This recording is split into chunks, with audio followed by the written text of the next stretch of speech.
what it shows is the incredible strength and unity of the South Side. And of course, people from all across the city come here, but this is really, in my mind, an incredible expression of love by people on the South Side and keeping the tradition going 92 years strong. Even during these challenging times, people are enthusiastic about Bud Billiken, and it's something that people start talking about weeks and weeks ahead of time. We're here today to bring a message of unity and collaboration, and particularly when it comes to making sure that we're doing everything possible to support our children. We're going back to school on August 30th, in person, 5 days a week, and we're excited to bring our young people back. Dr. Torres will talk more about this in a moment, but we've spent literally hundreds of millions of dollars to make sure that the school environment is safe for our young people, even in the midst of COVID-19. We feel very, very comfortable about the mitigation efforts that were put in place, and we've got proof positive that they work. As you know, our young people came back to in-person learning at every grade last school year, and those mitigation efforts protected them. There'll be even more this year, but the most important thing is to get the word out. We are returning to school on August 30th, 5 days a week for in-person learning, and we need your help to get the word out so that our young people know the school door will be open and ready for them to be loved and learn and nurtured. Oh, that looks so fabulous. So thank you, everyone. I'm pleased to be here. Monday, August 30th is the first day of school, back to school, 5 days a week of face-to-face instruction. And we opened schools last spring, and we did not have to close any of them. We have even stronger mitigation efforts this time with universal masking. Actually, CPS was ahead of CDC and the state to say we are committed to having universal masking without regard to vaccinations. We will continue to have 3 feet distance as much as possible. We have ventilation efforts at our schools.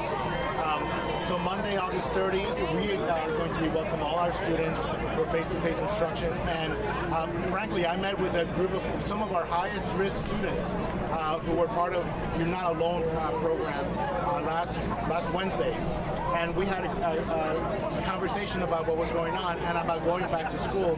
And they took the pledge, Mayor, that they would be back at school on Monday, August 30, 5 days a week for face-to-face instruction.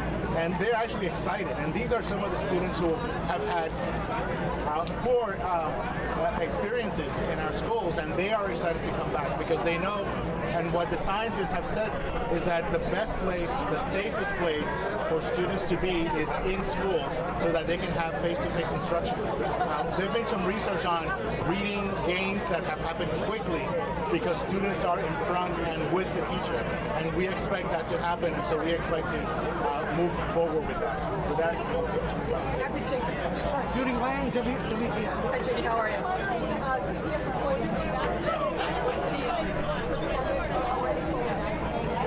I don't know that we've got concrete numbers on them.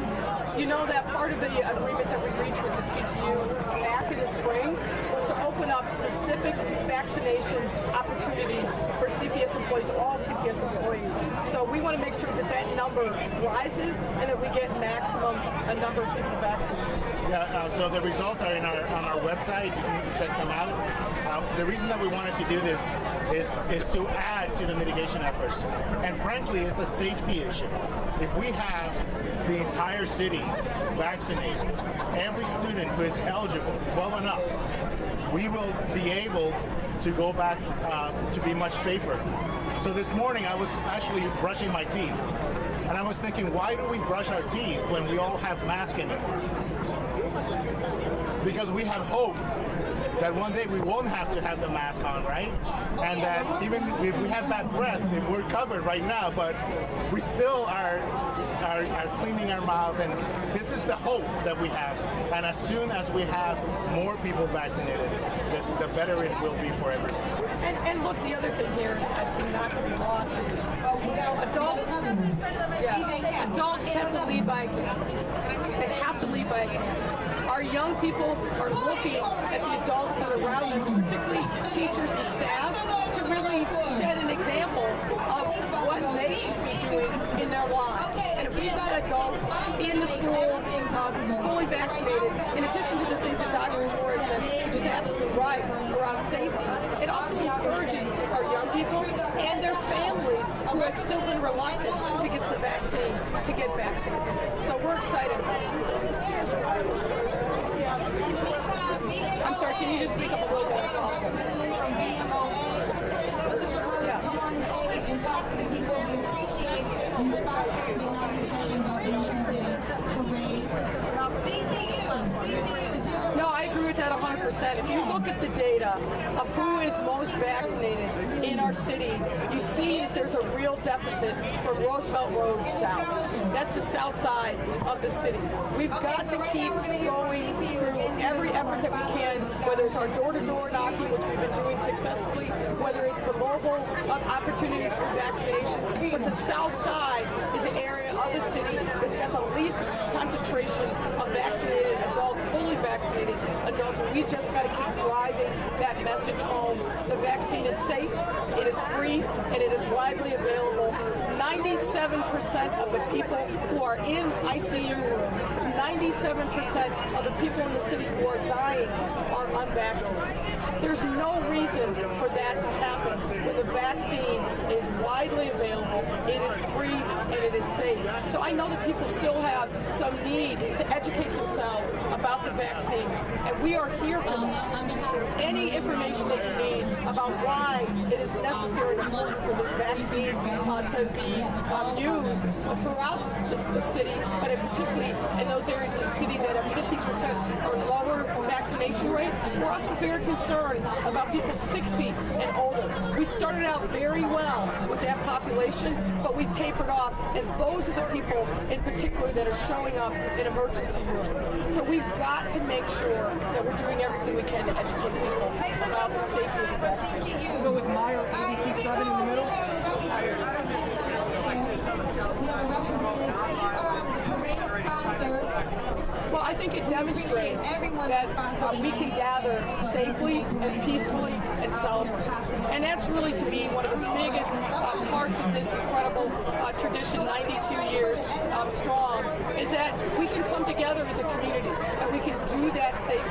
If you look, you're going to see intergenerational gatherings along the sideline. People out here early, picnicking, and just having fun and taking advantage of an incredibly great summer day. So this really, it should be the story that we're telling. Yes, we absolutely have challenges in the city. There's no question about it. And gun violence continues to be a significant challenge, and it's an issue that we are focused on like a laser beam. But we can't lose sight of the fact that the vast majority of the people in the city, the vast majority of folks who live on the south side, love their city, love their neighborhood, love their block, and just want to be able to live in a peaceful, vibrant environment. And that's what Bud Billiken completely exemplifies in my mind. Yes. Thank you. Up next, we have comments. No. Somebody else like to speak? No, we're not. We're really not far apart from CTU, and there's no doubt in my mind. I will be there along with Dr. Torres and his entire staff. We will open on August 30th, fully 5 days a week in person. There's no risk of that whatsoever. So I want to be clear to the parents that are out there. Make sure you're doing your planning, because the school bell rings on August 30th in person, 5 days a week. We will be there. Thank you very much, folks. Appreciate it. Thanks, everyone.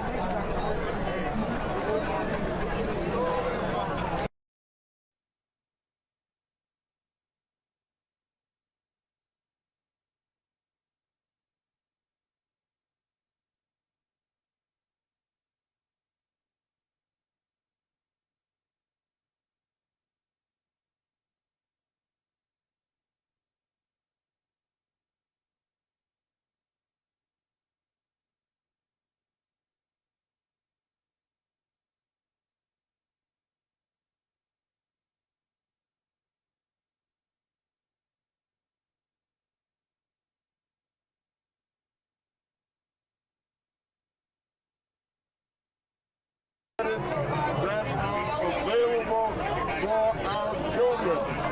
Either $300 every month or $250 birthday for every month for children under 17.